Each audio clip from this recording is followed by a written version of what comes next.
Bueno, mis hermanos, buenas tardes a todos. Qué bueno verlos, bueno compartir y que podamos estudiar la palabra. Vamos a tratar un tema que hace tiempo tratamos, que los más antiguos conocen y que de pronto los más nuevos no tienen claro. Y es acerca que en la Biblia, en el Nuevo Testamento, se habla de iglesia y se habla de iglesias. Y hay una diferencia ahí.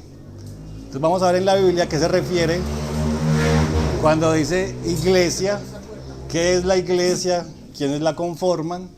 Y también vamos a ver que en la Biblia aparecen las palabras iglesias. O sea, ¿cuál es la diferencia? ¿Quiénes serían las iglesias y quién conforma las iglesias? Conforme a lo que dice la Biblia, ¿sí? Porque actualmente, pues uno ve muchas iglesias, muchas. Pero tenemos que ver cuál es el principio bíblico, ¿sí?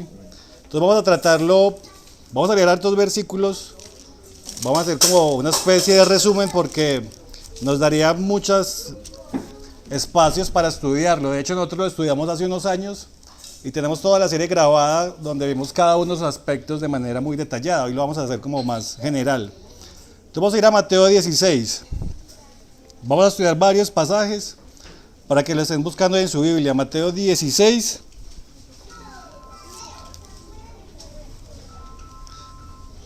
Desde el verso 16. 16, sí. Este es un pasaje donde Jesús le pregunta a los discípulos que qué decían acerca de él. ¿Qué dicen las personas quién soy yo? Entonces los discípulos le contestan. Unos dicen que eres un profeta, que eres Elías. Pero luego viene Pedro y le contesta esa pregunta. ¿Quién era él, cierto? ¿Quién era Jesús para los discípulos? Mira lo que contestó Pedro. Respondiendo Simón Pedro dijo: tú eres el Cristo, el Hijo del Dios viviente. O sea, Pedro tenía claro que ese hombre, Jesús, era el Mesías, era Cristo, el Hijo del Dios viviente. O sea, era el que estaban esperando, era el que habían anunciado en el Antiguo Testamento que iba a venir como Hijo de Dios. Pedro lo tenía claro porque Pedro lo dijo: tú eres el Cristo, el Hijo del Dios viviente. Mira esa confesión que hace Pedro. O sea, no solamente vio a Jesús como el hijo de José y María, gracias mi hermano, como el hijo de los carpinteros, del carpintero del pueblo, cierto, sino que vio que él era el Hijo de Dios, el Cristo, el que ellos esperaban. Entonces, ¿qué le dijo Jesús con respecto a esa afirmación?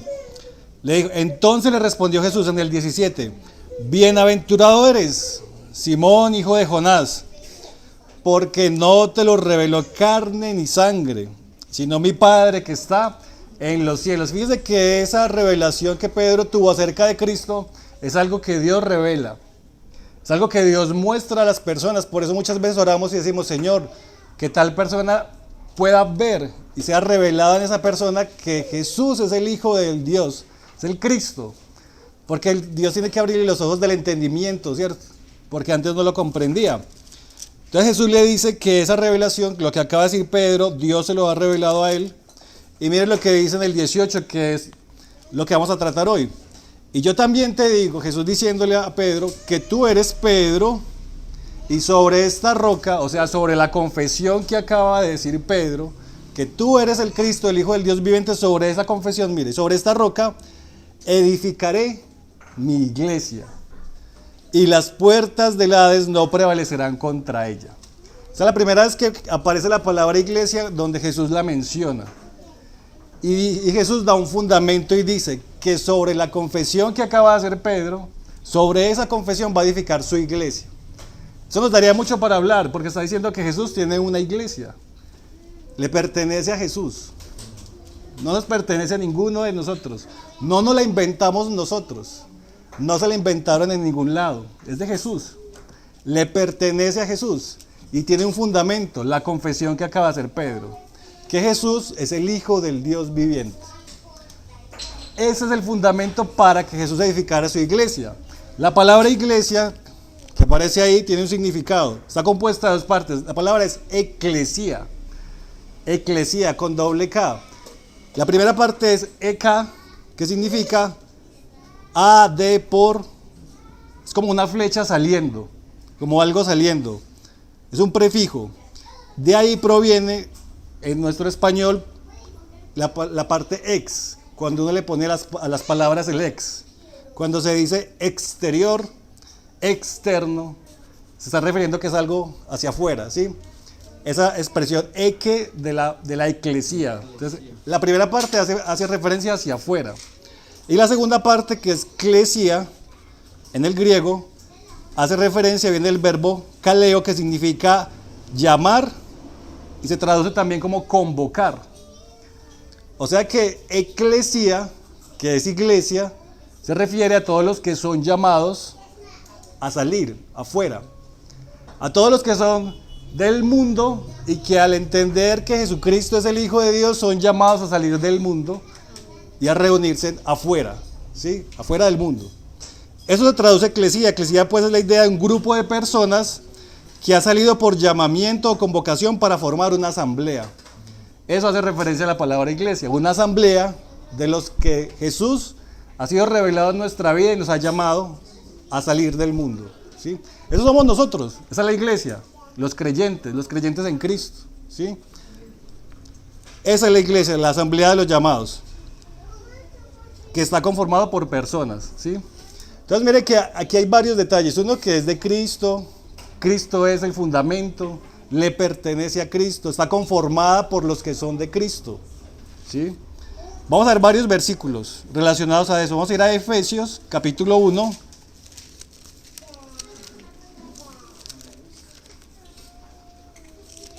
Efesios capítulo 1.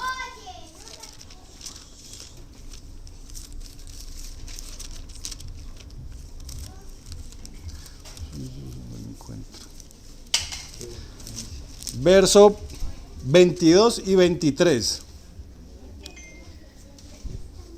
Dice así: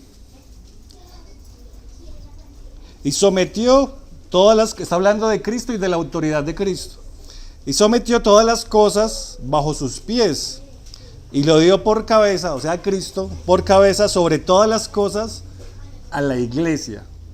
Aparece otra la palabra iglesia, la cual es su cuerpo, la plenitud de aquel que lo llena, que todo lo llena en todo. Fíjese que aquí está haciendo referencia a que en la iglesia hay una cabeza, porque dice que a Jesús lo ha dado por cabeza sobre todas las cosas a la iglesia. O sea que la iglesia tiene una cabeza, es Cristo, ¿sí? La cabeza de la iglesia es Cristo. ¿Y qué venimos siendo nosotros? Dice, la cual es su cuerpo. Por eso cuando hablamos del cuerpo de Cristo, cuando lo mencionamos, estamos haciendo referencia a la iglesia. ¿Y quiénes conforman la iglesia? Pues los creyentes en que Jesús es el Hijo de Dios, en que han visto que Jesús es el Mesías según las Escrituras. Y eso, los que confiesan eso y han recibido al Señor por fe son los que pertenecen a su iglesia. O sea que esa es la credencial para pertenecer a la iglesia de Cristo, en singular, iglesia. Todos los creyentes. Eso involucra a los que estamos acá, como los que no se reúnen con nosotros, pero son creyentes también, como los que ya murieron. Si hablamos de los apóstoles que también creían en Cristo y que confesaron a Cristo, pues ellos también hacen parte de la iglesia. Si hablamos de los del Antiguo Testamento que lo hemos estudiado, si hablamos de Abraham, por ejemplo, ¿qué hemos estudiado Abraham? Que Abraham dice que vio el día del Señor. Abraham también hace parte de la iglesia, porque confesó y vio a Cristo como su Salvador.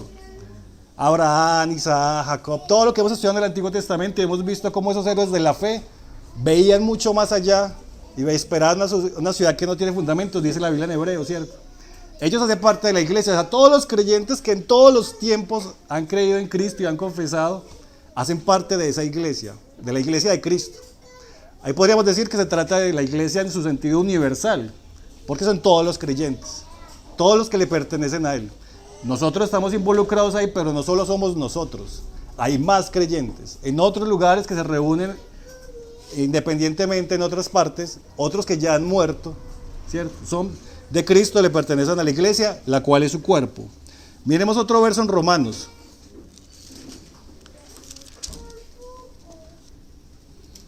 Romanos capítulo 12.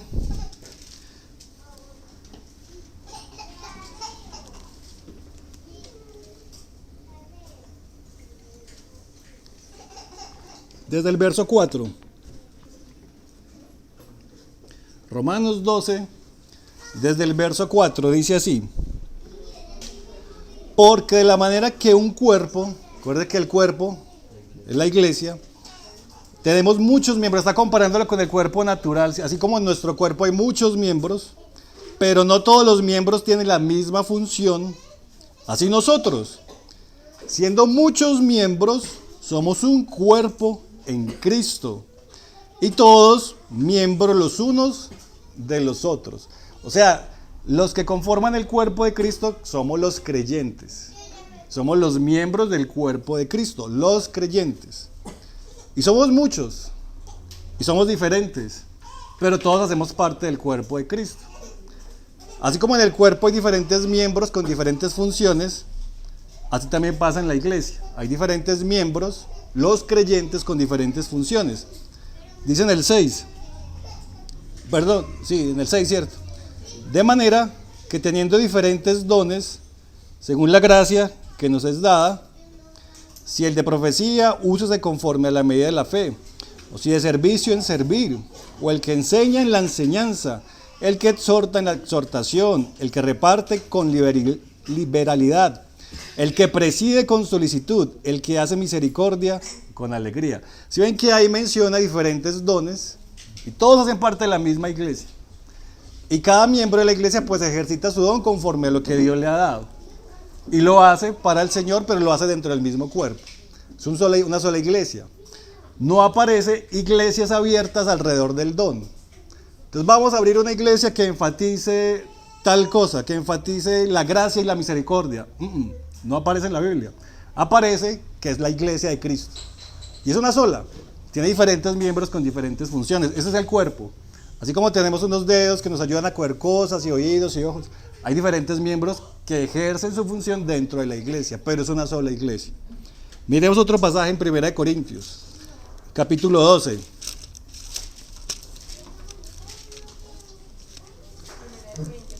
Capítulo 12.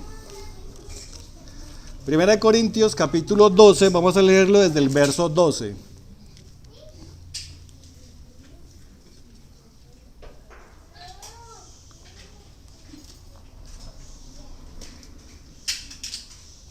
Dice así, 1 Corintios 12, desde el 12. Porque así como el cuerpo es uno y tiene muchos miembros, pero todos los miembros del cuerpo, siendo muchos, son un solo cuerpo, así también Cristo. O sea, ¿cuántos cuerpos tiene Cristo? Uno solo.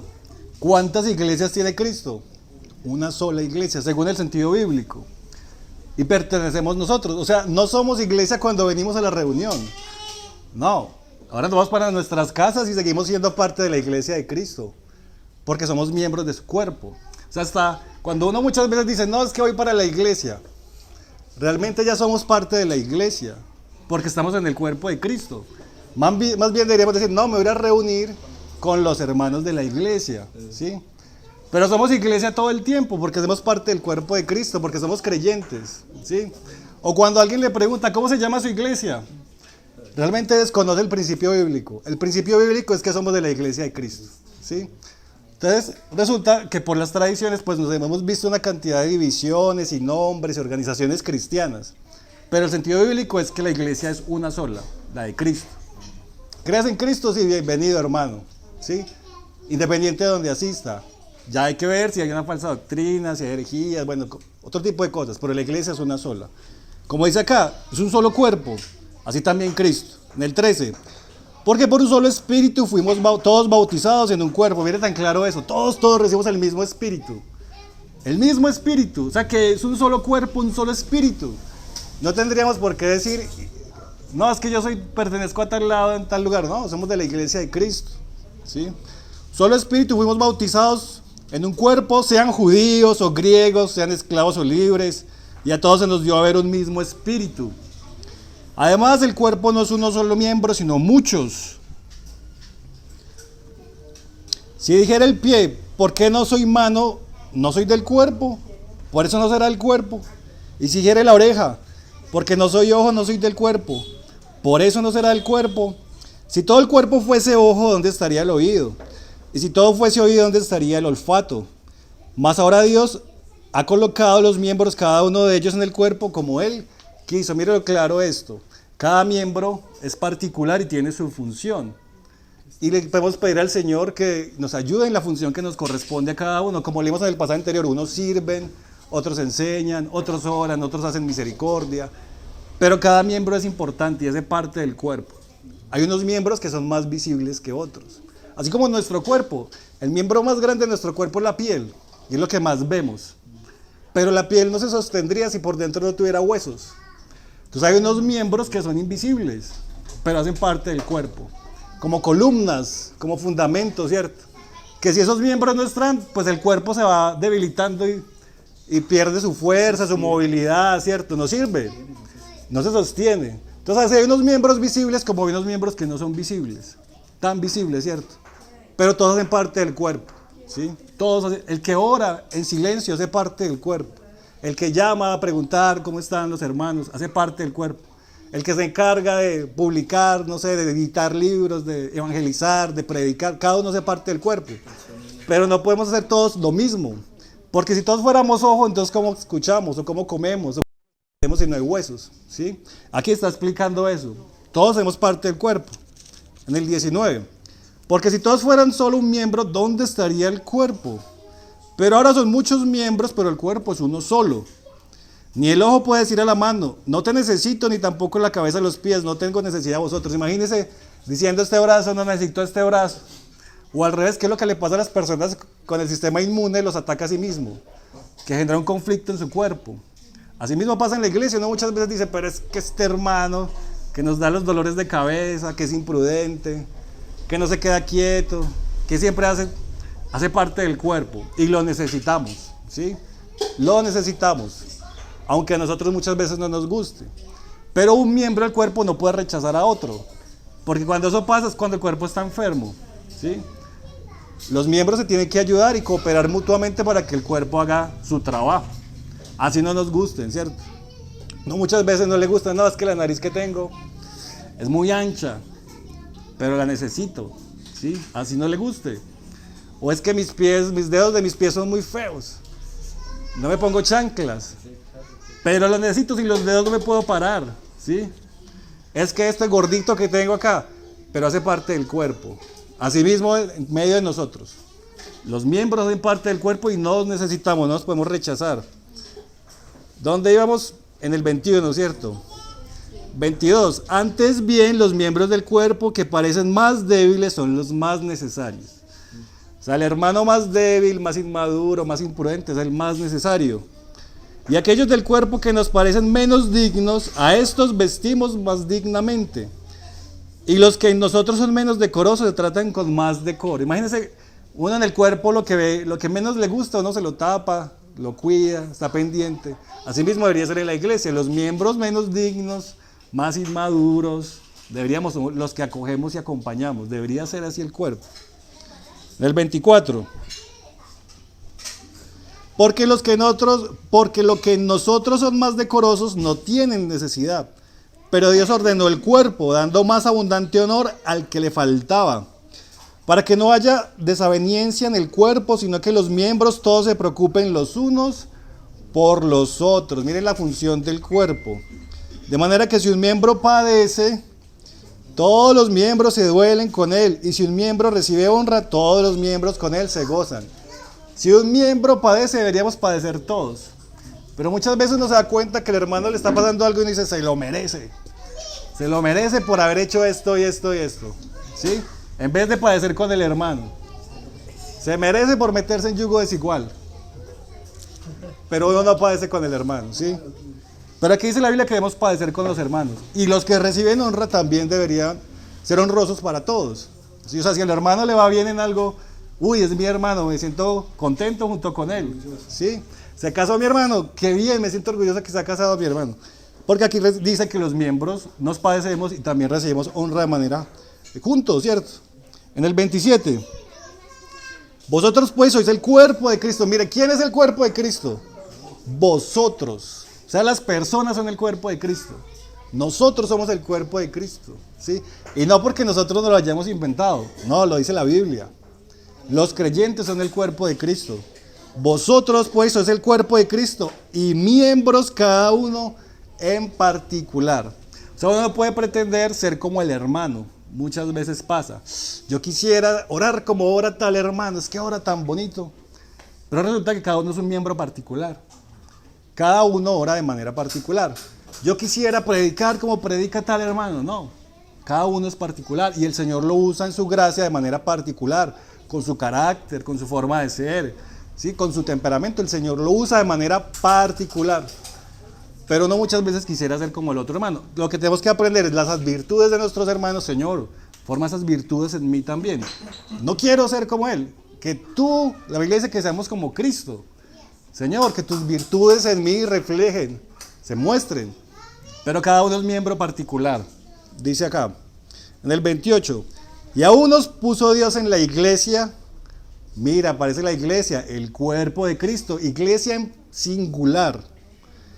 Primeramente apóstoles, luego profetas, el tercero maestros, luego los que hacen milagros, después los que sanan, los que ayudan, los que administran, los que tienen don de lenguas. Son todos apóstoles, son todos profetas, son todos maestros, hacen todos milagros, tienen todos dones de sanidad, hablan todos lenguas, interpretan todos. Procurad pues los dones mejores, mas yo muestro un camino más excelente. Se refiere que va a hablar después del amor, ¿cierto? Pero ahí está mostrando que no todos hacen lo mismo. Hay unos que el Señor llama para ir a edificar iglesias, los apóstoles. Hay otros que el Señor llama para enseñar y los capacita para enseñar su palabra. Hay otros que el Señor llama para servir, para administrar, para cantar, para tocar, ¿sí? Cada uno es un miembro particular. Entonces, en ese sentido, la iglesia es el cuerpo de Cristo y los miembros unos de los otros. Miremos en Efesios capítulo 5. Porque aparece también la iglesia, pero otro aspecto de la iglesia. Efesios 5, desde el 23. Mire lo que compara a la iglesia ahora. Efesios 5, capítulo 5, desde el verso 23. Porque el marido es la cabeza de la mujer, así como Cristo es la cabeza de la iglesia, la cual es su cuerpo, lo que venimos hablando, y Él es su Salvador. Así que como la iglesia está sujeta a Cristo, así también las casadas lo estén a sus maridos en todo. Está comparando la iglesia con una esposa. O sea que la iglesia, aparte de ser el cuerpo de Cristo, es la esposa de Cristo. O sea que ahí es cuando dice que la iglesia se debe vestir como esperando a su esposo. Sí, que habla en Apocalipsis, que a ella se le ha concedido vestirse de lino fino, blanco y resplandeciente. Sí. Maridos, en el 25, amad a vuestras esposas, así como Cristo, compara a Cristo como el esposo, amó a la iglesia y se entregó a sí mismo por ella, para santificarla, habiéndola purificado en el lavamiento del agua por la palabra, a fin de presentársela a sí mismo, una iglesia gloriosa, iglesia en singular. O sea, él viene a buscar su iglesia, una iglesia, la que conforman los creyentes, que no tuviese mancha ni arruga ni cosas semejantes, sino que fuese santa y sin mancha. Así también los maridos deben amar a sus mujeres como a sí mismos, a sus mismos cuerpos. El que ama a su mujer a sí mismo se ama, porque nadie aborreció jamás a su propia carne, sino que la sustenta y la cuida como Cristo a la iglesia.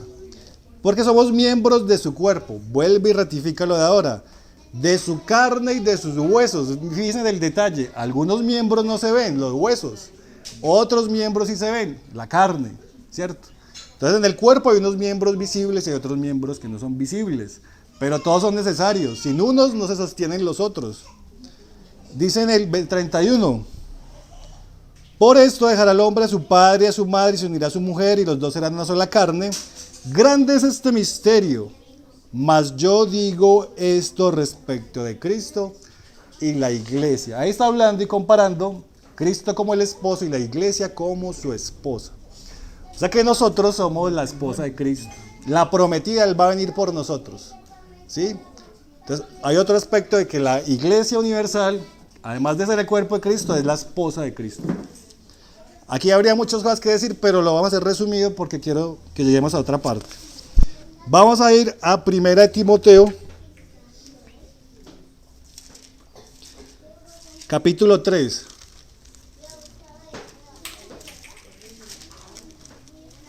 Primera Timoteo capítulo 3.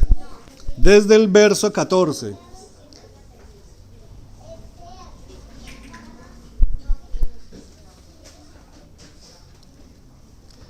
Miren lo que le escribe Pablo a Timoteo. Esto te escribo, aunque tengo la esperanza de ir pronto a verte, para que si tardo sepas cómo debes conducirte en la casa de Dios, que es la iglesia del Dios viviente, columna y baluarte de la verdad. Según este pasaje, ¿cómo llama la iglesia? La llama casa de Dios. ¿Cómo debes conducirte en la casa de Dios, que es la iglesia?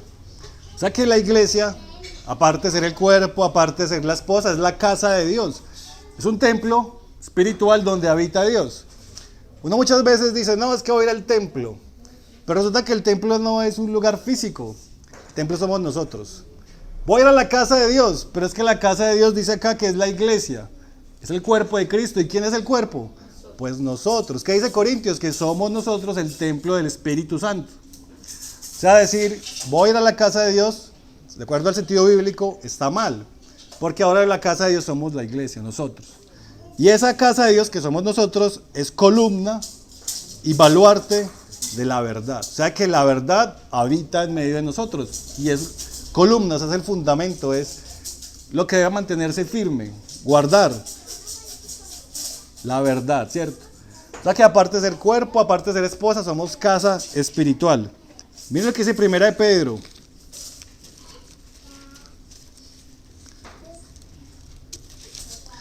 Primera de Pedro, capítulo 2.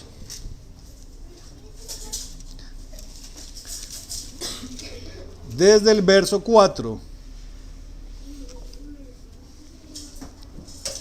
Primera de Pedro 2, desde el verso 4. Dice así: acercándoos a él, o sea Jesús, piedra viva, desechada ciertamente por los hombres, mas para Dios escogida y preciosa. Está hablando de Cristo y cómo los hombres desecharon a Cristo, pero para Dios es una piedra viva y preciosa Cristo. Ahora, ¿qué dice nosotros en el 5? En el 5 dice, vosotros también, o sea nosotros, vosotros también como piedras vivas, sed edificados como casa espiritual. ¿Sí ven? Somos una casa espiritual y sacerdocio santo, para ofrecer sacrificios espirituales aceptables a Dios por medio de Jesucristo. O sea, ahora como casa espiritual somos sacerdotes que servimos en esa casa. Todos nosotros, todos nos tenemos la responsabilidad de buscar al Señor. Todos tenemos la responsabilidad de servir al Señor, de obedecer al Señor, de ejercitarnos en esa casa espiritual en la que estamos. Hace parte de todos. ¿Cómo lo hacemos? Por medio de Jesucristo. ¿Sí ven? El fundamento que hablamos en un principio, ¿cuál es el fundamento de la iglesia? La confesión de Pedro. Tú eres el Cristo, el Hijo del Dios viviente. ¿Cómo ofrecemos esos sacrificios? Por medio de Cristo. O sea, nada de lo que hemos hablado es realidad si no es por medio de Cristo. ¿Cuál es el requisito para pertenecer a la iglesia? Pues ser de Cristo. ¿Sí? No necesitamos nada diferente. No necesitamos pertenecer a un lugar, ni tener una credencial, ni pagar una membresía. Necesitamos ser de Cristo. Y el que es de Cristo pertenece a la iglesia de Cristo, al cuerpo de Cristo, a la esposa de Cristo y a la casa espiritual de Cristo. En singular, una sola iglesia universal, ¿cierto? Una sola iglesia de Cristo, una sola iglesia que le pertenece a Él, con todos los creyentes. Eso en el sentido universal. Digamos que este es el aspecto universal de la iglesia de Cristo. Esa iglesia también tiene un aspecto local, porque en la Biblia aparece cuando dicen iglesias. Entonces no nos vamos a confundir porque acabamos de hablar de que solo es una iglesia, la de Cristo, pero es que también dice la Biblia iglesias, ya lo vamos a ver. Entonces vamos a ver a qué se refiere cuando habla de iglesias. ¿Listo? Vamos a ir a Mateo 18.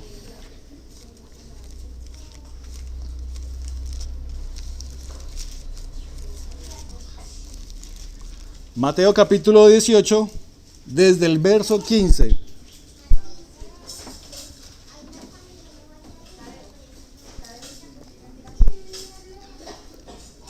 Este pasaje seguramente lo han leído también. Mateo 18, verso 15. Palabras de Jesús, mire lo que dice. Por tanto, si tu hermano peca contra ti, ve y repréndele estando tú y él solos. Si te oyeres, ha ganado a tu hermano. Están dando las indicaciones de qué hacer cuando hay un hermano que ofende a otro, ¿cierto? Peca contra otro. Entonces primero hay que buscarlo personalmente. En el 16, mas si no te oyere, toma aún contigo uno o dos, para que en boca de 2 o 3 testigos conste toda palabra. O sea, si él no me escucha, que le estoy pidiendo perdón, estoy tratando de arreglar la situación, entonces traigo 2 testigos ante esa situación.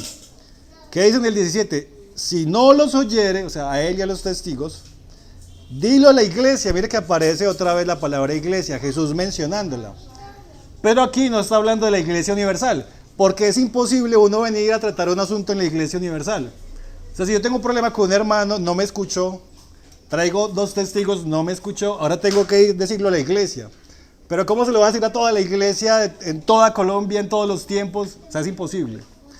Esto que está hablando el Señor Jesús se refiere a la iglesia donde se están reuniendo ellos. Sigamos leyendo. Dilo a la iglesia. Y si no oyere a la iglesia, tenle por gentil y publicano. De cierto os digo que todo lo que atéis en la tierra será atado en el cielo, y todo lo que desatéis en la tierra será desatado en el cielo. Otra vez os digo que si 2 de vosotros se pusieren de acuerdo en la tierra acerca de cualquiera cosa que pidieren, les será hecho por mi Padre que está en los cielos. Porque donde están 2 o 3 congregados, mira el contexto, está hablando de una iglesia, porque está hablando de los que se están congregando. Acuérdense que la palabra iglesia son la asamblea de los que han salido, ¿cierto? Donde 2 o 3 congregados en mi nombre, allí estoy en medio de ellos. Aquí se está refiriendo Jesús a una situación que se maneja en la iglesia donde se congregan. Una iglesia que decimos local, no porque se reúna en un local, sino local porque es la iglesia que nos rodea, que está inmediata a nosotros, ¿sí? Los hermanos que están ahí con nosotros. Claro, ya vamos a ver a qué se refiere la localidad. Entonces, estas palabras de Jesús hacen referencia a la iglesia, pero ya una iglesia que decimos local. O sea, la iglesia donde están los hermanos en ese momento. No la iglesia universal, en el lugar. No la iglesia universal, porque la iglesia universal es imposible tratar un asunto, porque ya los hermanos murieron, porque no conocemos a todos los creyentes en todos los lugares. Entonces, este es el sentido local. Vamos a ver otros versículos. Apocalipsis capítulo 1.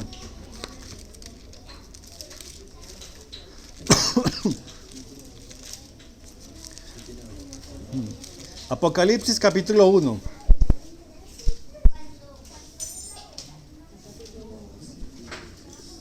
Yo tengo este tema. Gracias, muy bien. Apocalipsis 1, desde el verso 11, mire lo que dice.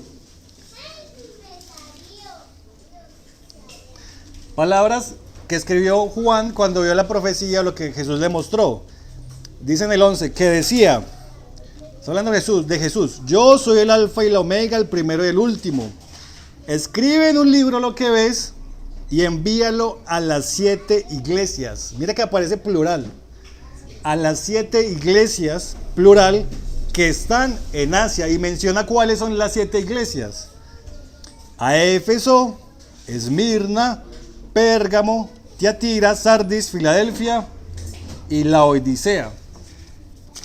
O sea, que aquí vamos a empezar a leer versículos donde aparece iglesias en plural. Y aquí está refiriéndose a los nombres de esas iglesias. Pero si ustedes notan el detalle, los nombres de esas iglesias corresponden a lugares, a las ciudades donde están ellos, ¿sí? A las polis. Polis hace referencia a entidades territoriales que son autónomas políticamente y económicamente hablando. O sea que estos lugares, la iglesia en Éfeso era la iglesia, o sea, los creyentes que estaban en Éfeso, que vivían en Éfeso. O sea, no es que había una iglesia que se llamaba Bienvenidos a la iglesia de Éfeso, no. Era la ciudad de Éfeso y los creyentes que estaban allá. Todos estos son ciudades. Éfeso, Esmirna, Pérgamo, Tiatira, Sardis, Filadelfia y Laodicea. Y si uno sigue leyendo, Juan vio una visión con 7 candelabros. ¿Sí? No la vamos a leer. Y miren lo que dice de la visión al final en el verso 20 de ese capítulo. Vio 7 estrellas y vio 7 candelabros. Y en el versículo 20 miren lo que dice. El misterio de las 7 estrellas que has visto en mi diestra y los 7 candeleros de oro. 2 puntos. O sea, le va a explicar qué es ese misterio. Las 7 estrellas son los ángeles de las 7 iglesias. Y los 7 candeleros que has visto son las 7 iglesias. O sea que en la visión que vio Juan, vio 7 candeleros. Y aquí está diciendo el mismo Jesús, le explica. Los 7 candeleros son las 7 iglesias. O sea que esos 7 candeleros, un candelero era Éfeso, el otro candelero era Esmirna, Pérgamo, Tiatira, la Odisea. O sea que cada candelero correspondía a una iglesia que estaba en ese lugar ubicado. Por eso entre nosotros muchas veces han escuchado palabras como que el candelero de Armenia. Eso hace referencia a la iglesia que está en Armenia. Porque aquí explica que el candelero era cada iglesia. ¿Sí? Nosotros tenemos una serie donde estudiamos eso. Con todo el detalle. El candelabro de oro que representaba en la iglesia. Porque todo tiene un significado. Y está todo grabado por si lo quieren estudiar. Entonces, cada iglesia local se representa como un candelabro. Y muchas características del candelabro son las de la iglesia. Si ustedes leen cómo hicieron el candelabro era una pieza, una sola pieza labrada a martillo, de oro puro. O sea que no era que hicieran piecitos y las pegaran, no. La hermana que es artesana lo entiende. Una sola pieza de oro y empezaban a darle martillo hasta que formaban el candelabro. Y tenía unos elementos y todo. Todo eso lo estudiamos. Que sea de oro habla que sea de la naturaleza de Dios. Que sea una sola pieza habla que es una sola iglesia en ese lugar, conformado por los creyentes. Tenía 6 brazos. El número 6 en la Biblia habla del hombre. O sea, está conformado por personas. Tenía una caña central que lo sostenía y esa caña central era de Cristo. Tenía unas manzanas y unos almendros y eso habla del fruto del Espíritu, eso habla de la autoridad en la iglesia. Todo eso lo estudiamos con detalle. Pero el candelabro representa a la iglesia en un lugar. Aquí hay puesto, hermana. Entonces el candelabro habla de la iglesia. O sea que de acuerdo al sentido bíblico vamos a ver más pasajes. ¿Cuál es el nombre que reciben las iglesias locales? El nombre que reciben las iglesias locales es el nombre del lugar donde está. Entonces vamos a leer ahora otros pasajes y lo vamos a identificar. Miremos en 1 Corintios capítulo 1. 1 Corintios capítulo 1.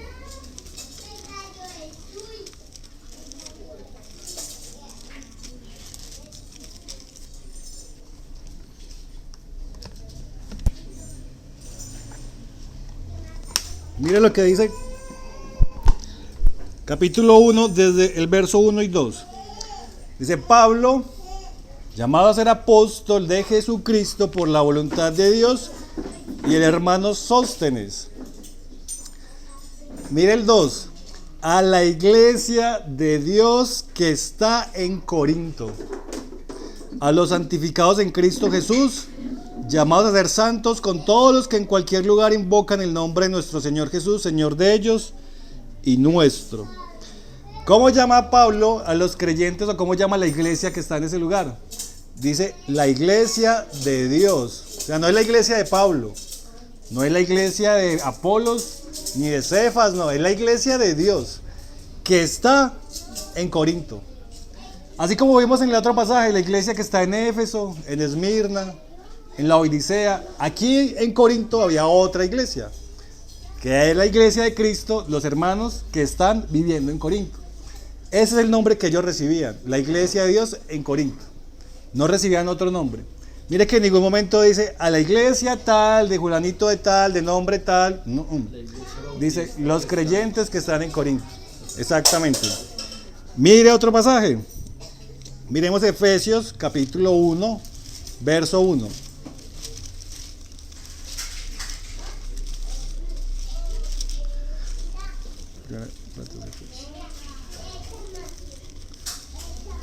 Efesios 1:1.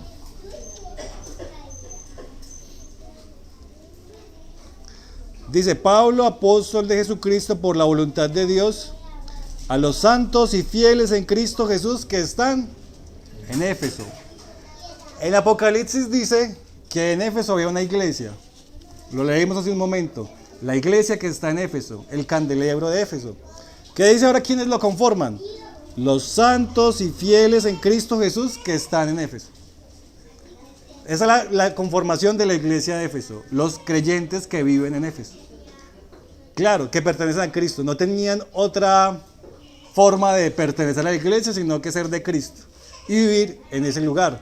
¿Sí? Miremos Hechos. Hechos capítulo 8.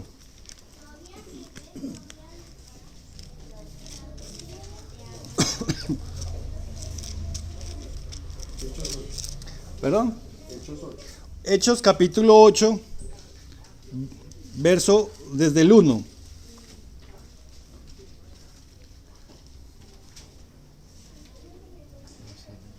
Dice, y Saulo, está hablando de Saulo de Tarso, que posteriormente fue Pablo, ¿cierto? En este punto todavía no se había convertido a Cristo. Dice, y Saulo consentía en su muerte, la muerte de Esteban. En aquel día hubo una gran persecución contra la iglesia que estaba en Jerusalén. ¿Sí ven cómo la Biblia hace referencia a la iglesia de Jerusalén? Jerusalén era la ciudad y la iglesia era todos los creyentes de la ciudad. ¿A quién estaban persiguiendo? A los creyentes. No iban a destruir templos a Jerusalén, no. Estaban persiguiendo a la iglesia en Jerusalén, o sea, persiguiendo a los creyentes. Y todos fueron esparcidos por las tierras de Judea y Samaria, salvo los apóstoles. ¿Cuántos apóstoles habían en Jerusalén? Los 12, ¿cierto? ¿Cuántas iglesias habían en Jerusalén? Una. La iglesia que estaba en Jerusalén.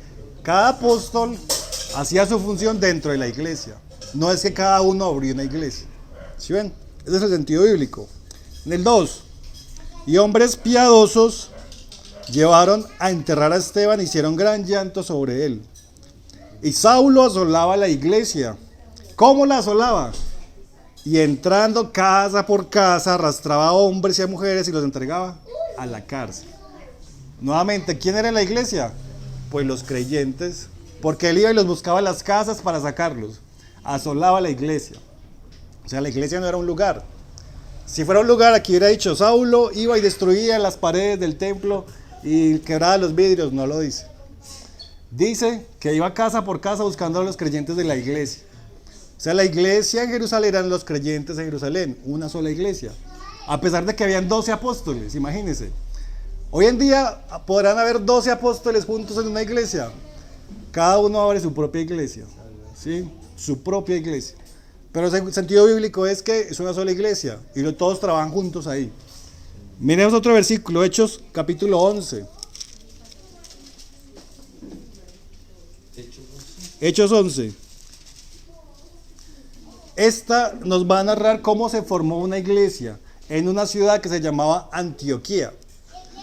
Pónganle cuidado. 11 desde el verso 19. Dice, cuando Pablo estaba persiguiendo a la iglesia, creyeron que le iban a acabar porque perseguían a los cristianos.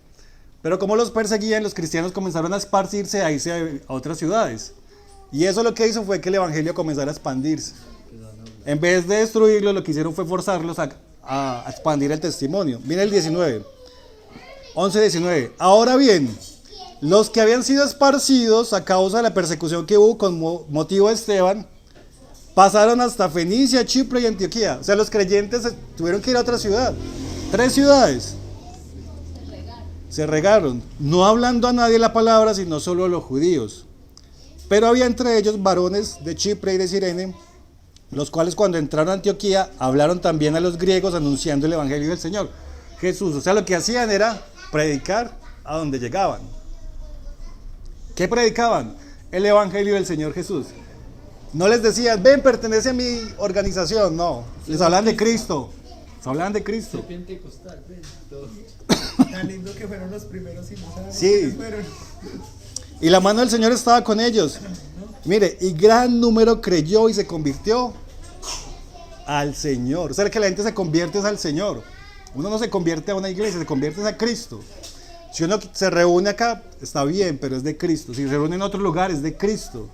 Porque muchas veces queremos ganar gente para que venga acá. No, ganemos gente para Cristo.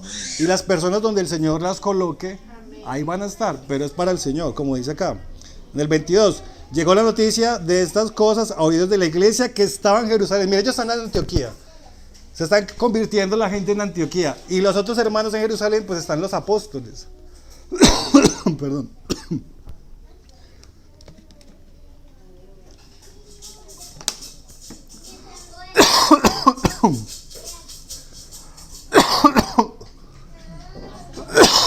Perdón. Tengo una tos.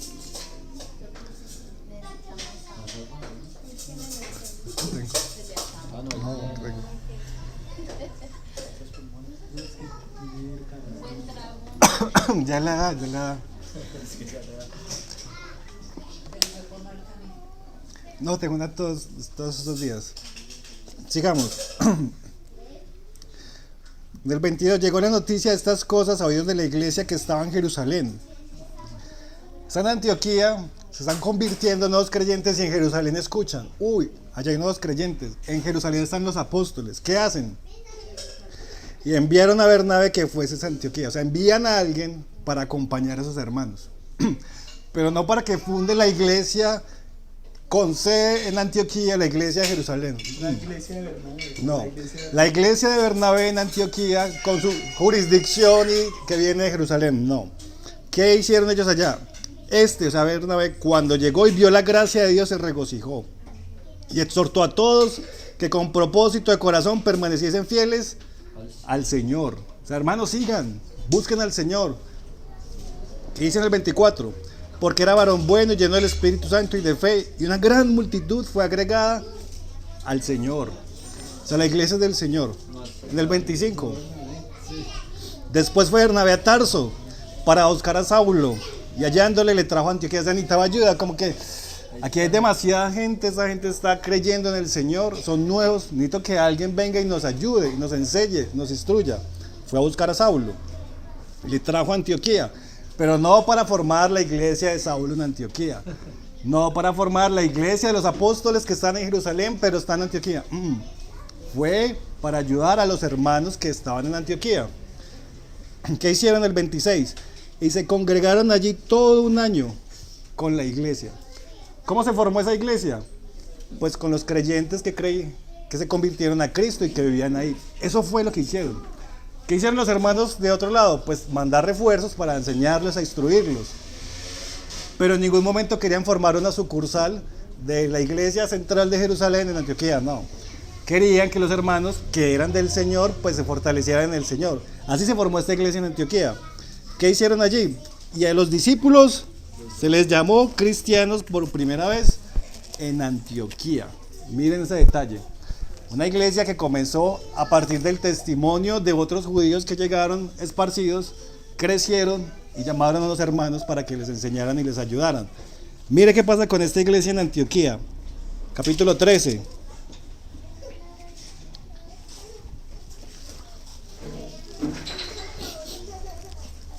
Esa iglesia en Antioquía crece. Póngale cuidado, capítulo 13 desde el verso 1. Había entonces en la iglesia que estaba en Antioquía. O sea, mire todo lo que creció. En ningún momento le colocaron un nombre. En ningún momento Pablo, que era, digamos, el más maduro, se atribuyó como si fuera suya. En ningún momento le exigió a los hermanos pertenecer por medio de una membresía, nada. Había entonces en la iglesia que estaba en Antioquía, mire qué pasó en esa iglesia: profetas y maestros. Después de que eran puros hermanos. Después de que eran nuevos, lo acabamos de leer, ahora ya había profetas y maestros, o sea que la iglesia maduró. ¿De dónde salieron? De los mismos hermanos. De Antioquía. Y ojo, dentro de la misma iglesia, dentro del mismo lugar, bajo el mismo cuerpo, había profetas y maestros. O sea que eran varios, plural. Lastimosamente hoy vemos organizaciones que abren alrededor de una sola persona o de un solo ministerio, ¿cierto? Pero no es bíblico, porque es una sola iglesia y todos debemos trabajar juntos en ese mismo cuerpo. En este mismo lugar en Antioquía habían profetas y maestros, varios. No habían varias iglesias, sino que había una sola. ¿Quiénes eran los profetas y maestros? Bernabé, Simón, el que se llamaba Níger, Lucio de Cirene, Manaén, el que había sido criado junto con Herodes, el tetrarca, y Saulo. Habían varios, juntos, y trabajaban juntos para el Señor, en la iglesia que estaba en Antioquía. O sea que la iglesia de Cristo es universal, somos todos, ¿cierto? Los de todos los tiempos, pero hay un aspecto local. Se refiere a todos los creyentes que vivimos en un determinado lugar y que hacemos parte de esa localidad. Llamamos localidad porque nos referimos al lugar local donde vivimos. Aquí en este caso era Antioquía. Hemos leído que también estaba en Jerusalén, hemos leído que estaba en Éfeso, en Corinto, en Esmirna, el lugar donde están. Ese es el nombre que reciben los creyentes, el nombre bíblico. En la Biblia nunca aparecen nombres de organizaciones, aparecen los nombres de las ciudades donde vivían los creyentes. Eso sí aparece. Miremos otro pasaje. Hechos capítulo 9.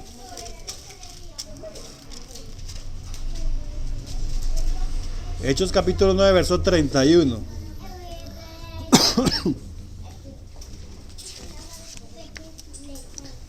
Miren lo que dice este pasaje, Hechos 9:31. Entonces las iglesias en plural.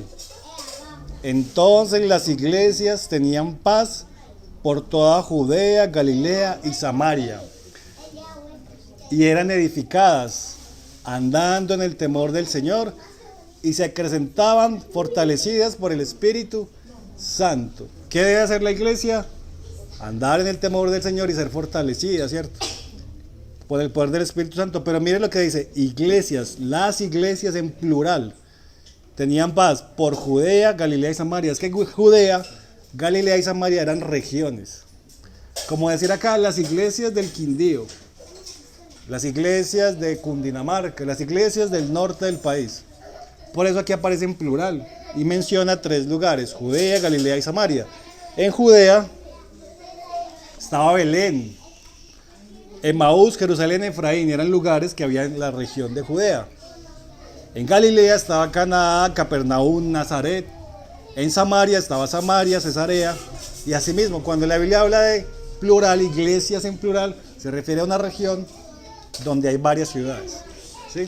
Miren por ejemplo Gálatas. Gálatas capítulo 1.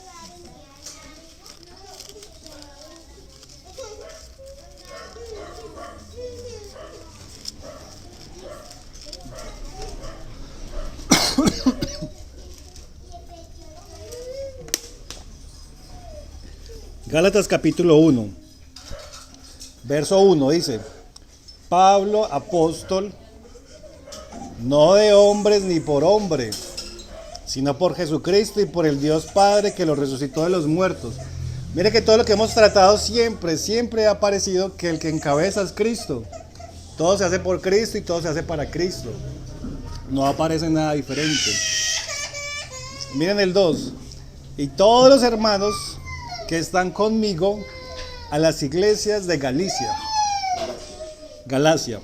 Aparece en plural, iglesias, pero Galacia era una región, como un departamento. Y en Galacia estaba Ancira, Lagania, Minisus, eran diferentes ciudades. Es como si nos mandaran una carta y dijeran a las iglesias que están en el Quindío, a las iglesias que están en el Valle, a las iglesias que están en Cundinamarca, sí, porque es la región.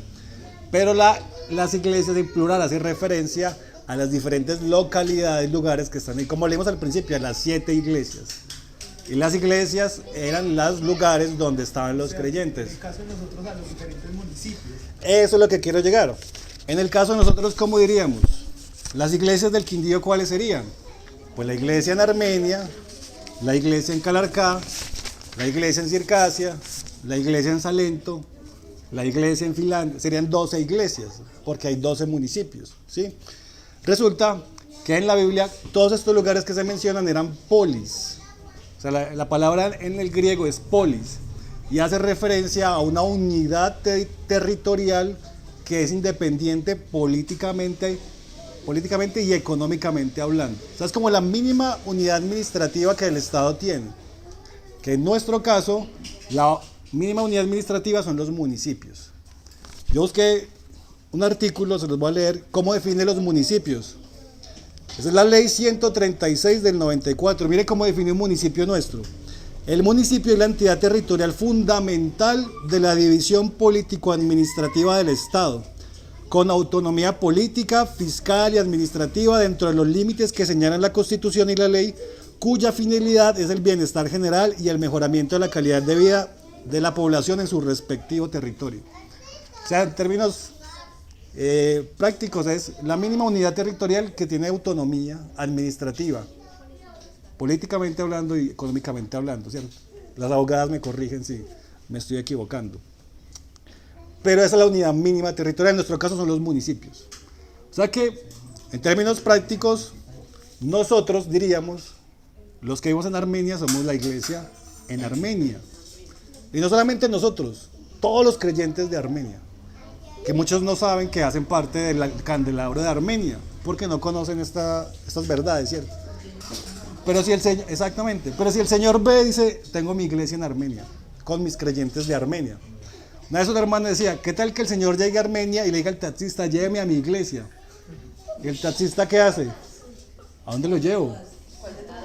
¿A dónde lo llevo, cierto? Es una sola iglesia en Armenia. O sea, el Señor ve una sola iglesia, con todos los creyentes de Armenia. Independiente que se reúnan con nosotros o no, o que se reúnan en otros lugares, que tengan nombres, que no tengan nombres. Si son de Cristo, son de Él.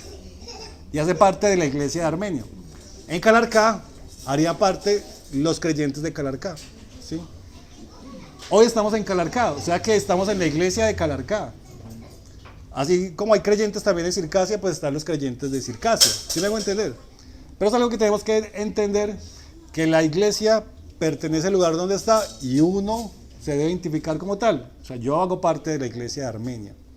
No quiere decir que no nos podamos visitar, porque la Biblia habla que los cristianos se visitaban entre ellos. Así como trajeron a Saulo desde Jerusalén para que ayudaran a Antioquía.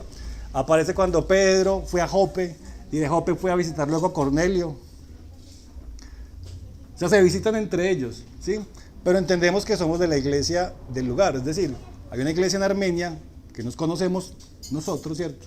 Hay otros creyentes que no se reúnen con nosotros, pero hacen parte de la iglesia de Armenia. O sea, el Señor ve un candelabro en Armenia, con todos los creyentes de Armenia. Ve un candelabro en Calarcá, con los creyentes de Calarcá. Ahora, dentro de Calarcá, por ejemplo, la unidad administrativa es Calarcá y tiene adjunto unos corregimientos, que sería Barcelona y la Virginia. Armenia tiene adjunto el Caimo, por ejemplo.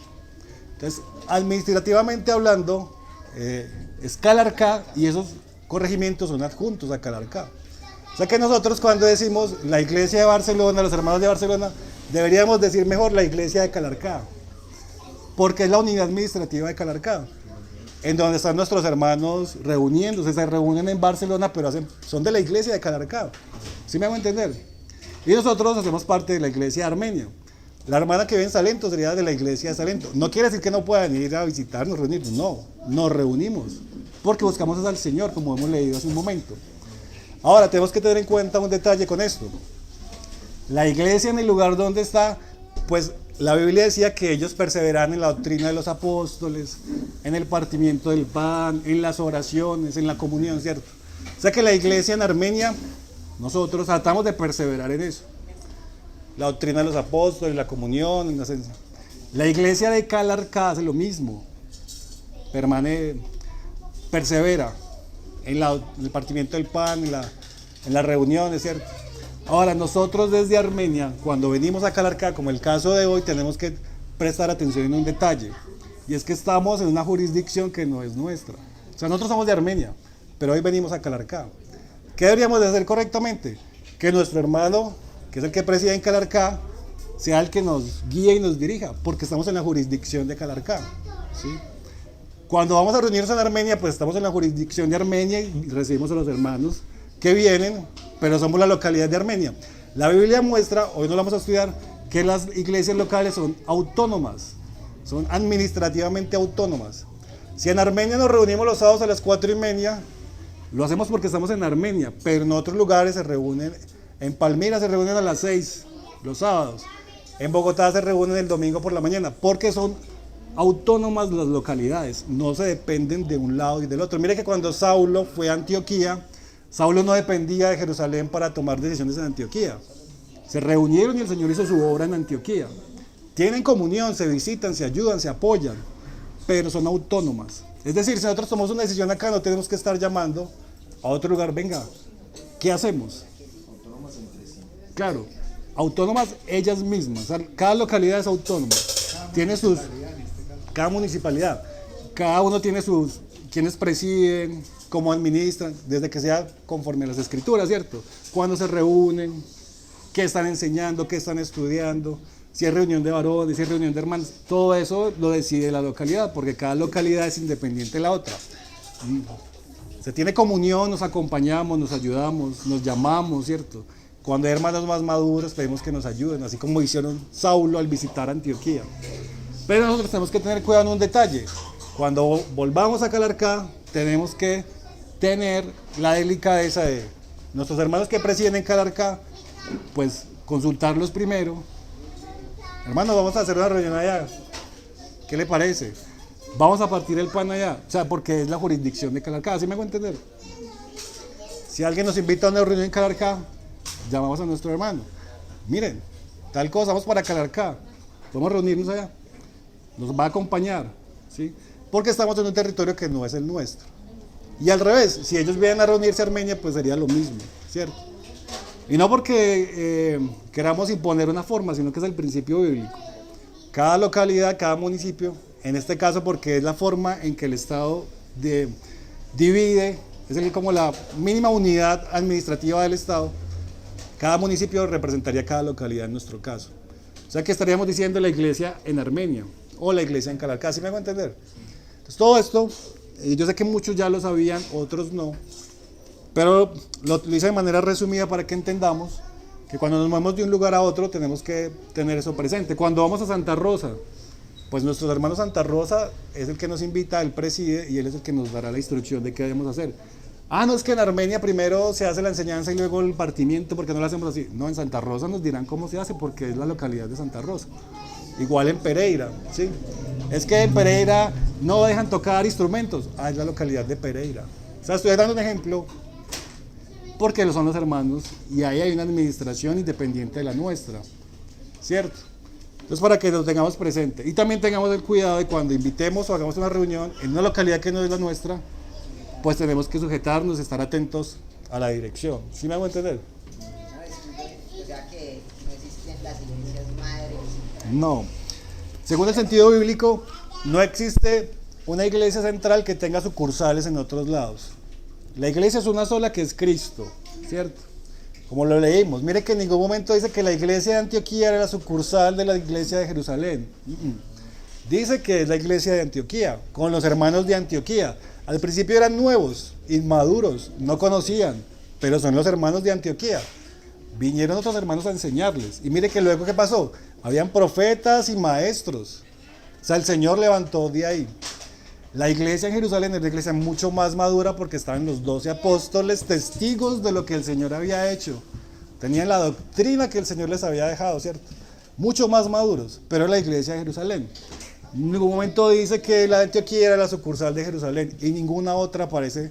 Pablo fue a Corinto, Pablo fue a Éfeso, Pablo fue a muchos lugares, pero en ningún momento formó sucursales suyas. No. Esa parte pues se puede estudiar, sino que pues lo así por encima. Nosotros la estudiamos claramente. Ellos viajaban, llegaban a un lugar, predicaban, los hermanos creían y se iban. Y dejaban a los hermanos que estaban ahí. Poner la semillita. Claro. Y el Espíritu Santo empezaba a formar a los hermanos que estaban ahí. Con el tiempo volvían y los visitaban. El Señor maduró estos hermanos. Mira, este hermano tiene el don de la palabra, este hermano preside. Sigamos acompañando y ayudando, pero que son locales. O sea, no aparece en la Biblia que los ancianos, los responsables, los obispos se trasladen entre lugares.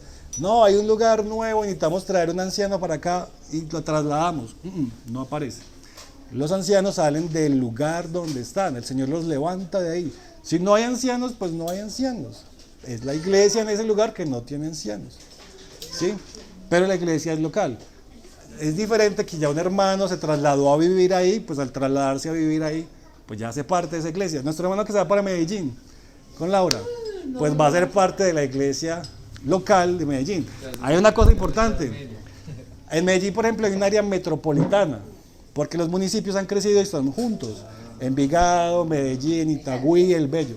Entonces, son iglesias locales porque la unidad administrativa es la municipalidad. Bello es la iglesia local de Bello. Itagüí es la iglesia local de Itagüí. Medellín es la iglesia. Claro, como en Bogotá que hay diferentes localidades. Claro, los municipios crecen y se van juntando, ¿cierto? Pero administrativamente siguen siendo independientes. O sea que nuestro principio es que administrativamente seguimos siendo iglesias, la iglesia que está en Bello, la iglesia que está en Envigado, la iglesia que está en Itagüí, a pesar de que es un área A metropolitana. pesar ¿sí? que es la iglesia que está en Medellín. Claro, pero cada uno tiene su localidad. Y creo que Medellín es una localidad también.